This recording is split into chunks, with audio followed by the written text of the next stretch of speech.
Ahojte priatelia, dnešná časť servisného tutoriálu k mulčovaču motoríkov Bravo MHR 550 nebude venovaná nejakému konkrétnemu servisnému úkonu.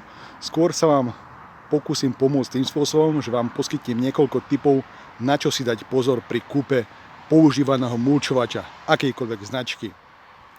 Tieto mulčovače s profesionálnymi motormi nie sú lacnou záležitosťou. V akciovej cene ich môžete kúpiť za zhruba 1000 až 1100 eur v roku 2025 a používané sa predávajú od 400 do nejakých 800 eur. Tipy, ktoré vám poskytnem, vám pomôžu rozhodnúť sa správne, či mulčovač kúpiť alebo nie, a prípadne vám pomôžu znížiť cenu pri vyjednávaní s predávajúcim. Prvú vec, ktorú potrebujete skontrolovať, je štítok, ktorý sa nachádza v zadnej časti mulčovača.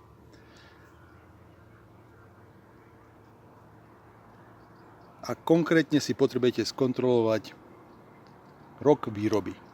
Ten je uvedený tu. Tento konkrétny mulčovač je z roku 2011. Čo to znamená v roku 2025, keby ste ho kupovali? Predávajúci vám samozrejme povie, že bol veľmi málo používaný.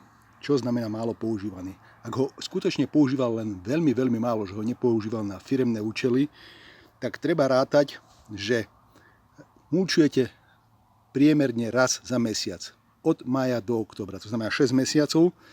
Ak mulčujete trebárs záhradu, ktorá má 60x40 metrov, čiže 2400 metrov štvorcových, a zaberie vám to možno, odhadnem, 3 hodiny, tak 3 hodiny krát 6 mesiacov v roku, to je 18 hodín, aby sa lepšie počítalo, zaokrúhlime to na 20 hodín. To znamená 20 hodín ročne pán mulčoval, pán predávajúci.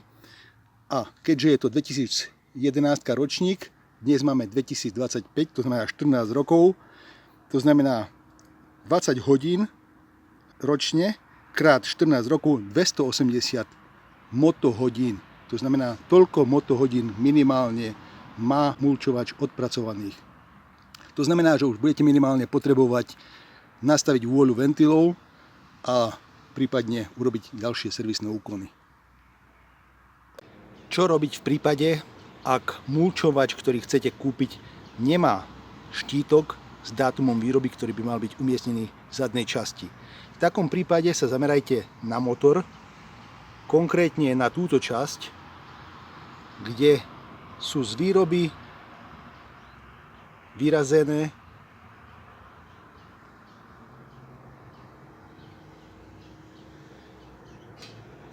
výrobné číslo. A tu na ten druhý riadok, jeho prvé dve číslice znamenajú rok výroby. To znamená, keď je to 11, znamená to, že je to rok 2011. Aj takýmto spôsobom si viete zistiť rok výroby, ktorý je dôležitý práve kvôli tomu, čo som spomínal, a to zisteniu, koľko motohodín orientačne môže mať mulčovač odpracovaných. Ďalšou veľmi dôležitou vecou pri kúpe používaného mulčovača je skontrolovať celkovo vizuálny vzhľad, či tam nie sú nejaké praskliny, zlomené plasty, zakrivené plechy a podobne. Na tomto môžete vidieť, že to má zlomený červený plastový kryt. To mi umožnilo zjednať lepšiu cenu pri jeho kúpe. Takže na také veci sa takisto treba zamerať a upozorniť na nich predávajúceho. Treťou vecou v poradí, ktorú vám odporúčam skontrolovať, je guma rukovete na oboch stranách. Aj na jednej, aj na druhej. A miera jej opotrebenia. Lebo úmyselne som vedľa seba postavil tento mulčovač z roku 2011 a túto bubnovú kosačku Perla z roku 2009. Túto bubnovú kosačku sme kupovali ako novú v roku 2009 a má odpracovaných zhruba 80 až 90 motohodín a vidíte, že tie gumy na rukoveti takmer vôbec nie sú opotrebené. V kontraste tento mulčovač z roku 2011, ktorý bol tiež relatívne málo používaný, má už značne ošúchanú gumu rukovete. To znamená, že má odpracovaných ďaleko viac motohodín. Ako som spomínal, orientačne zhruba 300. Teoreticky, ak by bol predávajúci výnimočne nepoctivý, tak za pár eur tieto rukovete vie vymeniť, ale pochybujem, že by sa s tým niekto trápil. Takže aj to je ďalší indikátor miery celkového opotrebenia mulčovača a podobných strojov. Ďalšou vecou, ktorú jednoznačne odporúčam skontrolovať, je kontrola hladiny oleja a takisto v akom stave je. Najprv si povytiahneme štartovacie lanko, môžeme ho ukotviť tu, a vytiahneme si mierku. V tomto prípade máme k dispozícii dlhú mierku, čiže kontrolu hladiny výšky oleja kontrolujeme tak, že ju zasunieme a pootočíme. Čiže zasuniem, pootočím o štvrť otáčky, opätovne o štvrť otáčky otočím, vytiahnem a vidím, že olej mám takmer pri hornej riske, to je tá horná dierka, to znamená skoro na maxime. Spodná dierka, čiže minimum je tu na, čiže mám dostatočnú výšku oleja a aj olej je ešte relatívne dobrý. Nie je nejak strašne čierny a prepálený. Takisto je dobre sa spýtať predávajúceho, aký olej používal do týchto motorov. Konkrétne sú to motory Intec, profesionálne motory. By sa mal v ideálnom prípade používať olej SAE 30. Teoreticky je možné používať aj 10 V30, ale tento pri vyšších teplotách ako 27 stupňov má tendenciu sa strácať trošku, čiže ho treba častejšie kontrolovať jeho výšku hladiny oleja. A takisto 10 V30 je lepší do motorov, ktoré majú inštalovaný olejový filter. Do týchto bez filtra je lepší SAE 30. Prečo je to tak, vám vysvetlím v ďalšej časti, ktorá bude venovaná výmene oleja. Piatou vecou v poradí, ktorú určite skontrolujte, je vzduchový filter. To, v akom je stave, vám napovie, ako sa predchádzajúci majiteľ alebo majitelia starali o tento stroj. Jeho demontáž je veľmi ľahká. Uvoľnite túto jednu skrutku, vysuniete plastový kryt a vyťahnete vzduchový filter. Vidíte, že tento je v perfektnom stave. Tak penový predfilter, ako aj papierový filter boli vyčistené. Penový predfilter bol vypraný prakticky vo vlažnej vode so saponátom, s čistiacím prostriedkom, a papierový filter bol vyfúkaný stlačeným vzduchom. Takto vyzerá prakticky takmer nový papierový filter. Takto vyzerá taký, ktorý má zhruba za sebou 200 hodín, aj keď myslím, že odporúčanie na výmenu papierovej časti filtra, čiže tejto zložky, je po nejakých 100 hodinách, 100 motohodinách. Tento bol vymenený, ale vidíte, že ešte celkom slušne vyzerá. Ak je vzduchový filter v ďaleko horšom stave, tak to znamená, že sa predchádzajúci majitelia nestarali o motor, a takisto to môže naznačovať, že aj ten motor nebude vo veľmi dobrom stave, pretože kontrola vzduchového filtra by mala byť jedným zo základných servisných úkonov, ktorý by mal byť vykonávaný často, pretože od toho záleží životnosť motora. Šiestou vecou v poradí, ktorú určite skontrolujte pri kúpe, sú boudeny. To znamená, že máme bouden alebo lánko pojazdu a bouden alebo lánko zapínania žacieho ústrojenstva. Skontrolujte, v akom sú stave tam dole, kde sa napájajú, vlastne, kde vstupujú k prevodovke, ale hlavne ich skontrolujte tu hore. To som si napríklad ja nevšimol pri kúpe, to ma nenapadlo, že tieto boudeny aj na jednej, aj na druhej strane boli utrhnuté a boli len spájané. Bolo tu nejaké provizorné riešenie. To som si všimol až doma. To je ďalší indikátor, ako sa majiteľ predchádzajúci staral o tento stroj a servisoval ho. Na to, aby sme skontrolovali 7. a 8. vec, ktorú odporúčam skontrolovať, potrebujeme mulčovač dostať do pozície, ako vidíte práve teraz. Čiže naklonili sme ho dozadu a ukotvil som ho o záhradnú lavičku. A v detailnom obrázku vám najprv ukážem 7. vec, ktorú treba skontrolovať. To sú tzv. plazy. To znamená železné rúrky na spodu múčovača v prednej časti, kde sa otáča nôž. A 8. vecou bude samotný mulčovací nôž. Čiže teraz vám ukážem detailný záber tzv. Plazov a miery ich opotrebenia. Takže 7. vecou v poradí, ktorú určite skontrolujte, keď máte mulčovač naklonený smerom dozadu, sú tzv. Plazy, čiže časť skeletu, po ktorej sa vlastne celé žacie ústrojenstvo šúcha, ktoré vymedzuje výšku kosenia. Štandardne tieto mulčovače nie sú vybavené kolieskami, ako vidíte tu.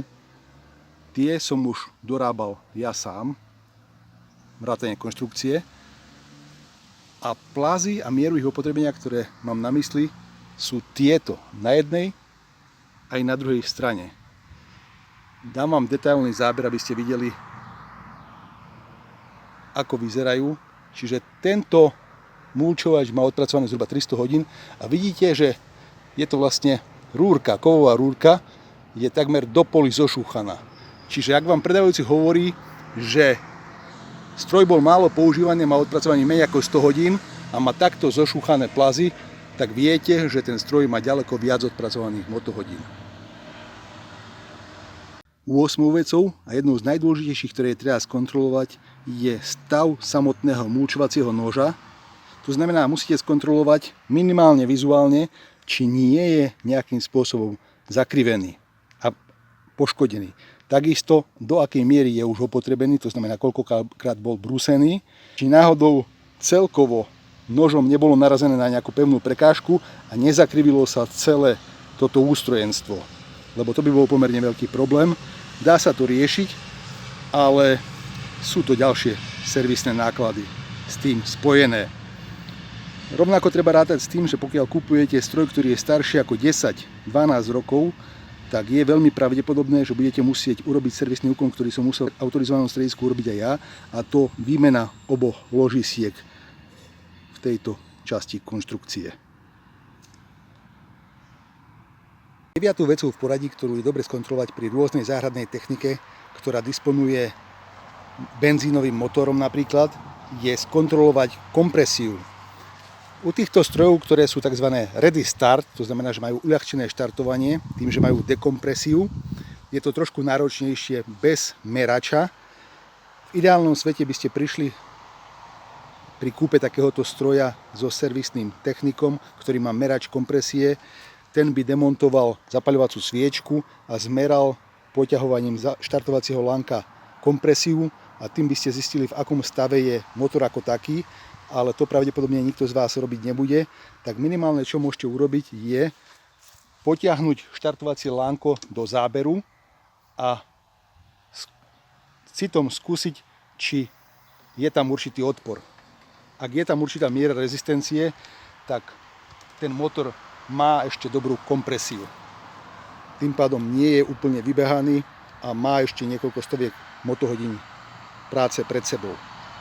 10. bodom v poradí, na ktorý vás upozorním a vecou, ktorú je dobré skontrolovať, je samotné štartovanie motora. Tieto motory s uľahčeným štartovaním, čiže so systémom Ready Start, by mali štartovať na prvé, respektíve na druhé potiahnutie. Pri teplote, ako je teraz, čiže okolo 30 stupňov, by mali naštartovať bez sytiča. To znamená, dáte páčku do maxima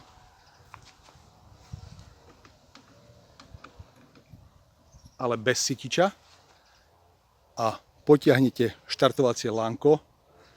Najprv ho potiahnete do záberu a potom prudko zatiahnete. A motor by mal na prvýkrát, respektíve na druhýkrát určite naskočiť. Takže si to vyskúšame.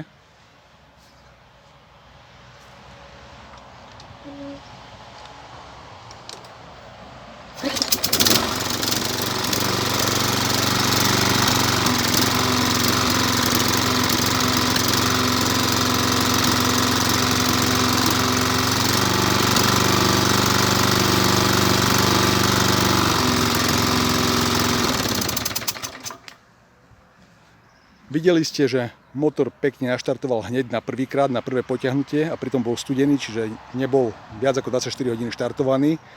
To znamená, že napríklad vôľa ventilov, napriek tomu, že tento motor má odpracovaných viac ako 250 hodín, tak vôľa ventilov je dobre zoradená. Viem to, lebo som to sám robil, čiže aj to je indikátor. To, ako dobre štartuje motor, aj to je indikátor toho, či je v poriadku zapaľovacia cievka a či sú v poriadku ventily a či sú správne zoradené. Poslednou vecou, ktorú odporúčam určite skontrolovať, ak vám to samozrejme predávajúci umožní, je stav samotného klinového remeňa, ktorý poháňa žacie ústrojenstvo pod týmto červeným plastovým krytom. Je tam ešte jeden klinový remeň, ktorý vlastne poháňa prevodovku, ale dôležitejší je stav toho, ktorý poháňa žacie ústrojenstvo, pretože ten je ďaleko viac namáhaný. Samozrejme, ak vám to predávajúci umožní, treba použiť imbusový kľúč číslo 4 a uvoľniť všetky 4 skrutky, tak ako som to už urobil ja.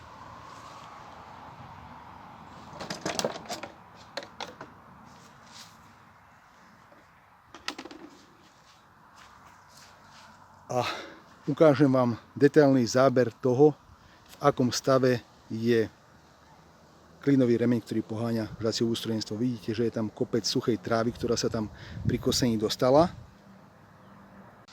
Kľúčom číslo 10 je dobré uvoľniť ešte tieto dve skrutky.